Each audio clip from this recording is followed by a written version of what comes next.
This video, which we named Tenants from Hell, has been put together so that landlords can actually be made aware of the type of tenants can come to into a property. A landlord should make every effort to contact the previous landlord either by phone or by meeting him to get a proper reference for their tenants before they enter into an agreement. I was unfortunate enough to get these tenants into a house, and it took almost 6 months to get them to leave. I think that's the way the system is. The following video will explain what I'm trying to say, and it will show the condition of my house. This house was newly renovated and fully furnished before these people moved in, as well the adjoining buildings, and the yard was clean, tidy and always well maintained.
This couple moved into my house possibly a year and a half ago.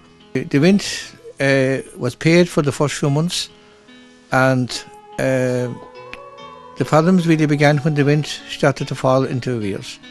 You know, these tenants were getting their rent from the social welfare, but they were not handed over, not all of it. They may pay when they felt like it. The problems began when the rent went into arrears, and after making contact with these tenants by phone, the arrears gradually got worse. They were paying possibly 1 week in every 2 weeks, then 1 week in every 3 weeks, and it got worse and worse, and the arrears mounted up. And when I called to the premises to confront these people and maybe, you know, try and give them their notice to leave, I was absolutely in shock. And the following video will show some of the sites that I met.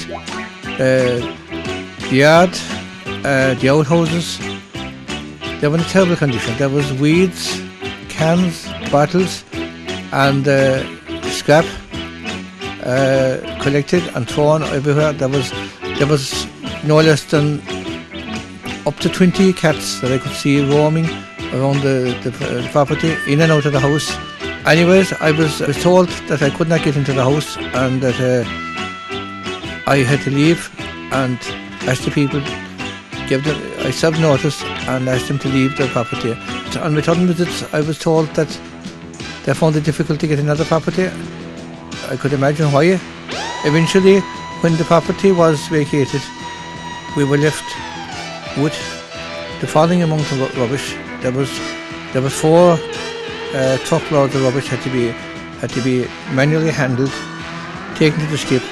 All the inside furniture in the house had to be just thrown out because it was absolutely in an appalling state. There was the smell of the cat's leavings. There was rotten food throughout every room of the house. I could go on and on. This video will explain what I'm trying to say. It costs in excess of €9,000 to get the house back to a livable condition. The sad thing about this, and I hope anyone that will look at this video will take note from what I'm trying to say.